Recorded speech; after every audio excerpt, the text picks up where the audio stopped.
Yang sangat saya sesalkan sekali adalah dari komentar dari seorang Rais PBNU, yaitu beliau Ki Haji Miftahul Akhyar, yang bisa seenaknya menganggap bahwa mereka itu dikaitkan dengan orang Wahabi, dengan orang Khawarij, sebagai orang yang hanya membuat gaduh. Ini kan namanya tidak berdasar apa-apa. Ini kan sebenarnya hanya berdasar prasangka buruk saja. Nasab ini perlu dituntaskan pembahasannya. Ini perlu dikelirkan, jadi difinalkan sebagaimana apa yang diinginkan Bung Haji Rhoma Irama atau sebagaimana yang diharapkan oleh mereka yang sedang melihat fenomena polemik nasab ini, kegaduhan nasab ini, sebagaimana ungkapan-ungkapan mereka, itu tidak akan mungkin. Kalau itu tidak mungkin, maksudnya bahwa nasab habaib ini bisa diputuskan dengan hal-hal, misalkan dengan sebuah diskusi, dengan berbagai pembahasan-pembahasan, itu tidak bisa. Tidak akan bisa. Karena apa? Saya yakin mereka ini sebenarnya, para habaib ini sebenarnya mereka paham. Saya yakin mereka sebenarnya sudah, saya yakin sebagian besar mereka itu sudah menyadari bahwa mereka itu sebenarnya bukan cucu Nabi. Dari penemuan-penemuan yang sudah ditampakkan, dari data-data yang sudah ditampakkan oleh Kiai Imad, sebenarnya mereka itu, saya yakin mereka itu sudah paham. Mereka sudah mengakui bahwa mereka itu memang bukan cucu Nabi. Bahwa apa yang disampaikan Kiai Imad itu sebenarnya mereka mengakui itu sebuah kebenaran. Dan para pembela nasab, saya yakin mereka sebagian besar itu mereka juga tahu. Kenapa kok ini jadi pembahasan, jadi polemik berkepanjangan? Karena apa? Mereka tidak terima. Kenapa tidak terima? Yaitu mereka akan sebenarnya kalau ingin pembahasan nasab ini selesai, ingin kegaduhan nasab selesai, jangan kalian para pembela nasab atau mungkin para kiai-kiai yang masih salah paham bahwa sebenarnya kalau pembahasan nasab ini, kegaduhan ini selesai, ya seharusnya kalian ini ceramai para habaib itu, kalian nasihati mereka, terimalah. Mereka ini memang betul-betul dibayar. Dan saya yakin sebagian besar juga, kalaupun tidak dibayar, mereka memang ini adalah korban dari sikap marah mereka, dari ketidakterimaan mereka para habaib ini, tidak terima nasab mereka diragukan. Akhirnya mereka mengumbar kata-kata bahwa orang yang membatalkan nasib ini telah menfitnah mereka. Mereka telah menfitnah dan sebagainya. Dan kemudian para muhibin yang sudah fanatik buta, mereka mau membela saja para nasab habaib ini tanpa. Assalamualaikum warahmatullahi wabarakatuh. Bismillahirrahmanirrahim. Alhamdulillahirabbil alamin wa bihi nasta'inu ala umuri dunya waddin. Wassalatu wassalamu ala asyrafil anbiya'i wal mursalin sayyidina wa maulana Muhammadin wa ala alihi washabbihi ajma'in, amma ba'd. Para pemirsa sebangsa dan setanah air dimanapun Anda berada yang berbahagia, terima kasih Anda semua masih bersama dengan saya Nur Rahmat Asmawi di Nurmas Channel. Pada kesempatan yang berbahagia ini saya akan membahas tentang istilah pembatalan nasab. Batal nasab atau nasab dibatalkan. Yang kata-kata ini ternyata sangat menghebohkan, sangat menakutkan bagi kalangan mereka yang dibatalkan nasabnya atau yang diragukan nasabnya. Kenapa ini perlu kita bahas? Karena masalah pembatalan nasab ini kemudian di-framing sedemikian rupa sehingga orang-orang yang membatalkan nasab itu kemudian difitnah, dikait-kaitkan seenaknya dengan atas praduga prasangka buruk mereka. Seperti orang yang membatalkan nasab itu dikatakan sebagai orang yang benci dzurriyyah Nabi. Orang yang membatalkan nasab itu berarti mereka membuat gaduh, berarti mereka telah memecah belah umat. Nah, inilah perlu kita kaji, perlu kita bahas masalah kata-kata pembatalan nasab. Sebenarnya sampai di mana pembatalan nasab ini? Sebenarnya sampai di mana efeknya kalau orang itu dikatakan nasabnya itu batal? Misalkan para habaib ini misalkan kalau mereka ini betul-betul dzurriyyah Nabi asli. Terus kemudian kalau dikatakan nasab mereka ini batal. Kenapa kok mereka sampai marah, sampai tidak terima? Kenapa mereka sampai membuat framing, membuat fitnah dan sebagainya? Padahal kata-kata ini, sebenarnya ini kan puncaknya kata-kata ini, itu kan hanya sebuah anggapan. Kata-kata ini itu hanya sebuah anggapan. Apakah kemudian kalau orang dikatakan batal nasabnya, terus dia menjadi betul-betul batal, hakikatnya betul-betul batal? Ya tidak. Kalau orang hanya sekedar dikatakan batal nasabnya, misalkan Kiai Imad dan para pendukungnya dan kawan-kawan semua yang meragukan nasab ini, menganggap nasab para habaib ini batal, ini kan hanya dalam sebuah anggapan, hanya dalam sebuah praduga, prasangka, hanya dalam sebuah meragukan. Tapi kalau kemudian nasab kalian, nasab kamu saya anggap batal, kalau memang dia ternyata dzurriyyah Nabi asli, cucu Nabi, baginda Nabi asli, ya dia tetap akan menjadi cucu Nabi. Dia akan dzurriyyah Nabi. Karena hakikatnya dzurriyyah Nabi asli atau tidak ini kan hubungannya dengan darah.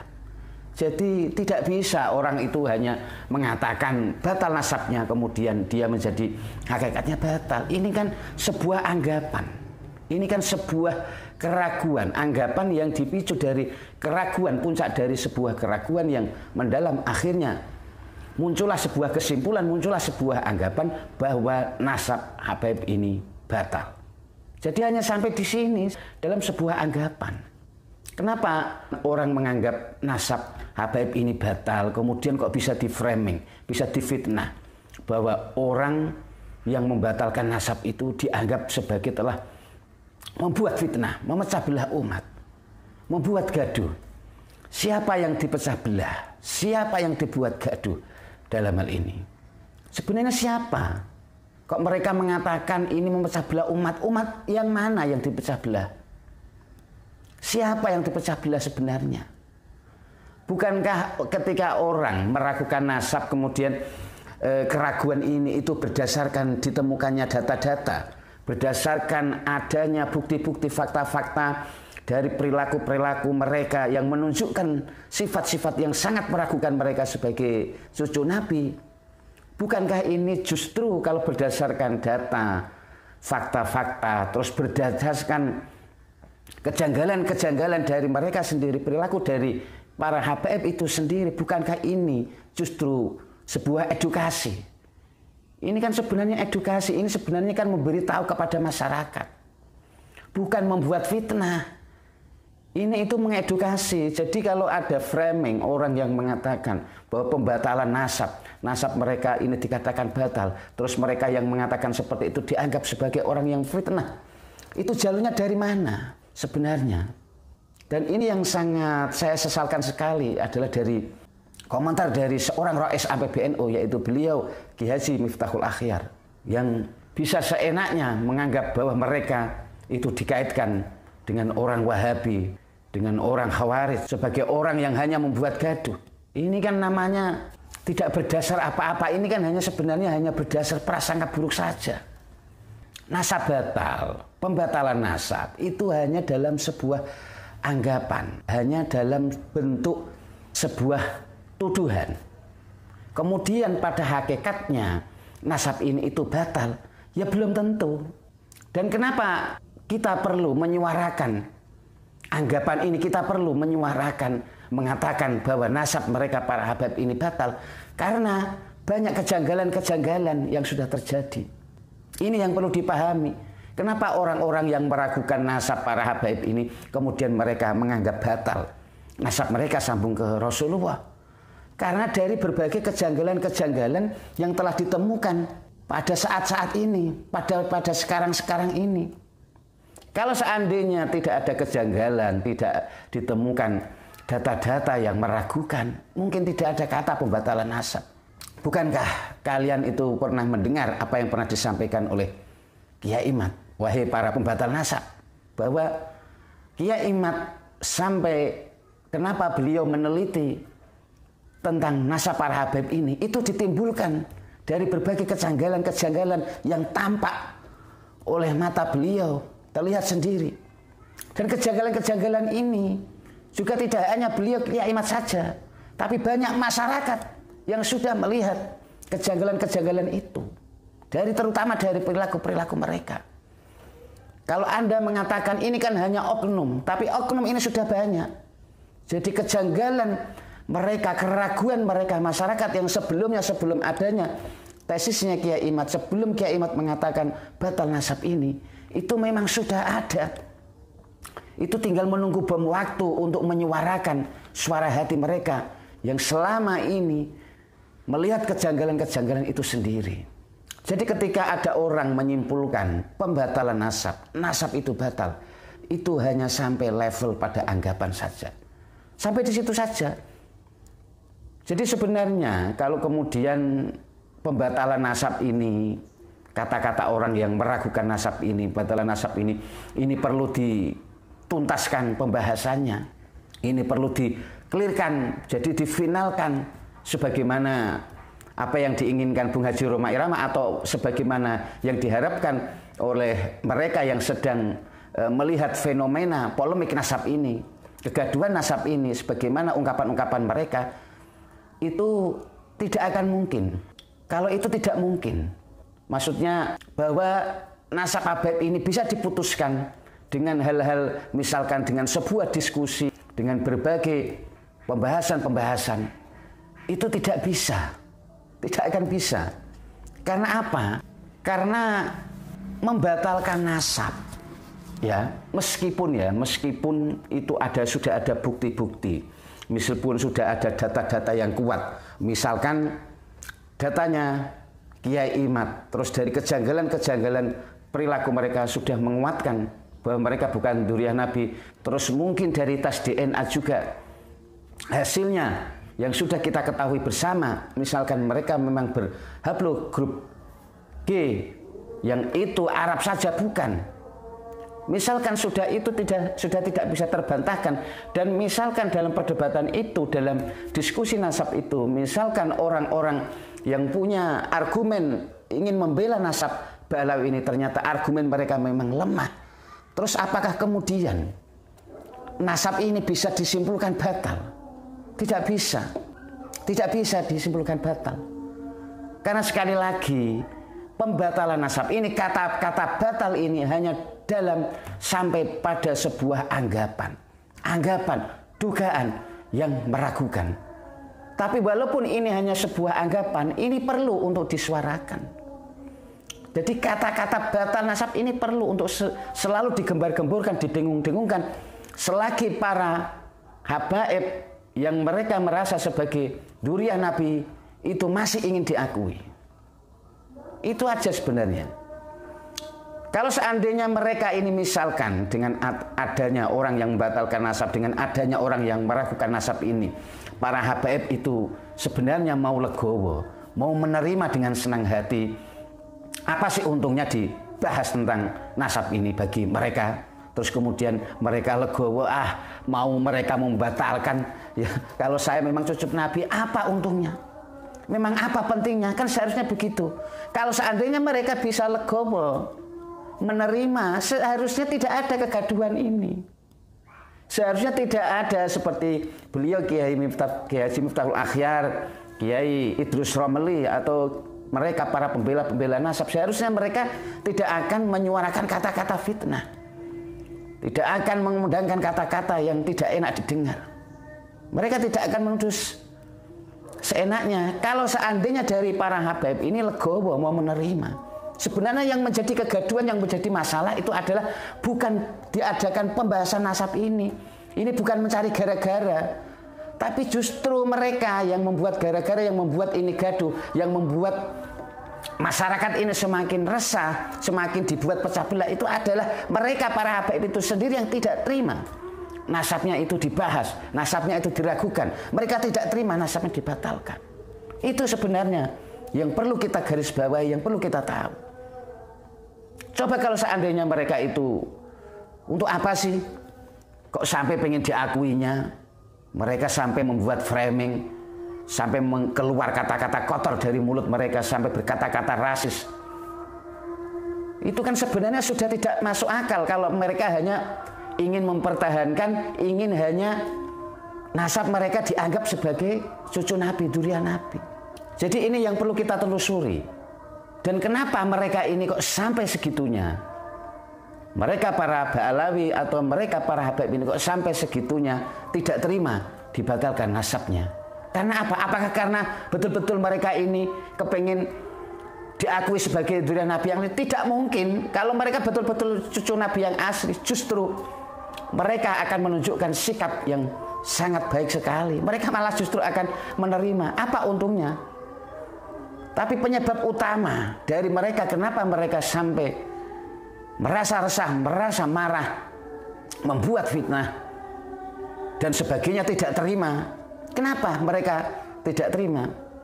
Karena privilege.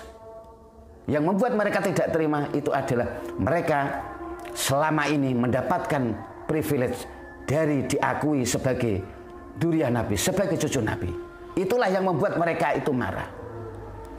Jadi sampai kapanpun sebenarnya, walaupun pembatalan nasab ini, kata-kata batal nasab, walaupun orang yang meragukan nasab ini betul-betul misalkan terbukti jelas, terbukti nyata, mereka tidak akan terima. Tampak misalkan tes DNA sudah disetujui bahwa tes DNA itu bisa dipakai pedoman, misalkan para ulama sudah setuju misalkan. Terus kemudian misalkan data-data itu sudah tidak ada yang bisa membantah lagi. Terus apakah mereka bisa? Tidak akan. Saya yakin mereka ini sebenarnya, para Habaib ini sebenarnya mereka paham. Saya yakin mereka sebenarnya sudah, saya yakin sebagian besar mereka itu sudah menyadari bahwa mereka itu sebenarnya bukan cucu Nabi. Dari penemuan-penemuan yang sudah ditampakkan, dari data-data yang sudah ditampakkan oleh Kiai Imad, sebenarnya mereka itu, saya yakin mereka itu sudah paham. Mereka sudah mengakui bahwa mereka itu memang bukan cucu Nabi. Bahwa apa yang disampaikan Kiai Imad itu sebenarnya mereka mengakui itu sebuah kebenaran. Dan para pembela nasab, saya yakin mereka sebagian besar itu mereka juga tahu. Kenapa kok ini jadi pembahasan, jadi polemik berkepanjangan? Karena apa? Mereka tidak terima. Kenapa tidak terima? Yaitu mereka akan kehilangan privilege. Kita sudah tahu bagaimana mereka telah menikmati dengan diakuinya sebagai cucu Nabi, zuriat Nabi. Mereka dimuliakan, tidak hanya dimuliakan dari sisi derajat. Mereka bisa memanfaatkan, bisa menipu umat seenaknya. Bisa mengatakan kata-kata yang rasis, kotor. Dan itu mereka masih dihargai. Dan mereka terutama dalam hal ini itu mendapatkan dari privilege itu, mereka mudah sekali mendapatkan uang, menumpuk uang. Mereka banyak yang kaya-kaya. Itu bukan dari kerja jerih payah mereka, ya dari dawir, dari karena mereka diagungkan nasabnya, dari mereka, dari orang-orang muhibbin yang menghormati mereka sebagai cucu Nabi. Kemudian ya mungkin sebagian besar tidak meminta-minta. Yang meminta-minta itu mungkin bisa dikatakan beberapa oknum-oknum, tapi juga lumayan banyak. Mungkin sebagian besar mereka tidak meminta-minta, tapi karena diakuinya mereka sebagai zuriat Nabi, orang tetap akan lebih memikirkan. Terutama warga NU yang memang sudah selama ini, sudah sejak lama dijejali dengan doktrin-doktrin dari mu'idah, dari perkataan para kiai-kiai yang mengatakan bahwa kita ini perlu menghormati zuriat Nabi, kita perlu memuliakan zuriat Nabi. Biasanya yang dipakai itu adalah kata-kata ahli bait. Tapi kemudian ini langsung di framing bahwa ahli bait ini adalah sebagai para habaib. Langsung disimpulkan bahwa ahli bait ini sebagai adalah para cucu-cucu Nabi. Padahal ahli bait itu artinya luas. Inilah mereka itu mendapatkan privilege, mendapatkan manfaat, mendapatkan keuntungan yang sangat besar ketika mereka diakui sebagai zuriat Nabi, sebagai cucu Nabi. Mereka ini laksana seorang raja, seseorang yang hanya tinggal mengatakan seperti sabdo pandita ratu, maka perkataan mereka akan selalu ditaati. Walaupun perkataan itu jelas-jelas itu adalah merusak ajaran agama Islam. Seperti Habib Rizik yang sudah jelas-jelas seperti mengatakan kepada Kiai NU yang mengatakan bahwa Gus Dur itu buta mata, buta hati. Bahwa kata-kata ini sebenarnya itu kan kata-kata rasis. Kata-kata yang mencemooh para seorang kiai, seorang ulama. Kata-kata ini tidak pantas. Tapi mereka, para muhibbinnya, akan tetap menganggap itu sebuah kebenaran. kata-kata ini pantas diucapkan kalau yang mengucapkan adalah seorang habaib. Inilah privilege yang mereka nikmati, keuntungan yang mereka nikmati selama mereka itu dianggap sebagai dzurriyyah Nabi. Makanya mereka tidak akan terima sampai kapanpun. Sebenarnya kalau ingin pembahasan nasab ini selesai, ingin kegaduhan nasab selesai, jangan kalian para pembela nasab atau mungkin para kiai-kiai yang masih salah paham bahwa sebenarnya kalau pembahasan nasab ini, kegaduhan ini selesai, ya seharusnya kalian ini ceramai para habaib itu, kalian nasihati mereka, terimalah.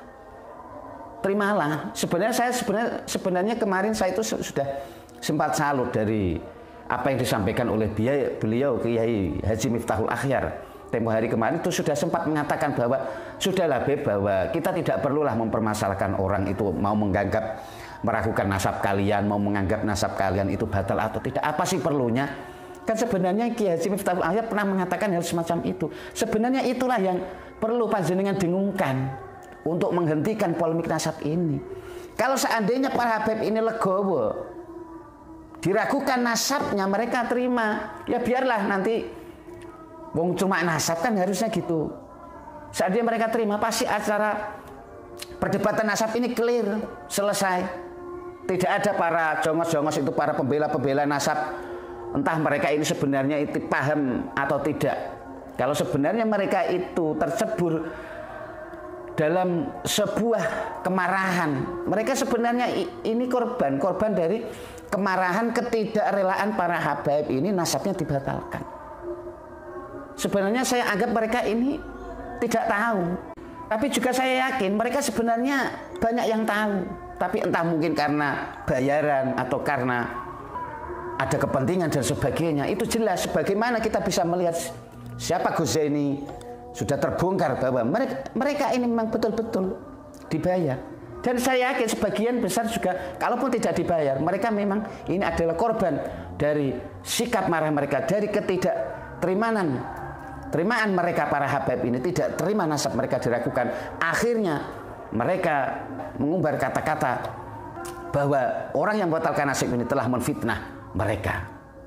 Mereka telah menfitnah dan sebagainya. Dan kemudian para muhibin yang sudah fanatik buta, mereka mau membela saja para nasab habaib ini tanpa melihat bagaimana data-data, fakta-fakta yang telah ditemukan oleh Kiai Matasisnya, tanpa mau melihat fakta-fakta perilaku mereka yang sangat janggal sekali kalau dianggap sebagai dzurriyyah Nabi.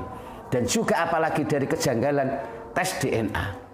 Walaupun tes DNA ini dikatakan bisa membuktikan 100% atau tidak, tapi yang jelas tes DNA itu dari ilmiah, ilmu pengetahuan itu memang bisa membuktikan, walaupun tidak 100%, tapi itu bisa membuktikan nasab seseorang sampai di mana sebenarnya. Ya. Jadi saya sangat mengharapkan bahwa kita harus menyadari apa sih sebenarnya arti kata pembatalan nasab ini. Jangan sampai kata pembatalan nasab ini terus kemudian menjadi momok, terus kemudian menjadi sebuah istilah yang perlu dibahas, dan kemudian sampai orang itu memfitnah orang-orang yang mengatakan membatalkan nasab. Ya saya kira cukup sekian dari apa yang saya sampaikan. Mohon maaf atas segala kesalahan dan kekurangan. Wabillahi taufiq wal hidayah wal afu minkum. Wassalamualaikum warahmatullahi wabarakatuh.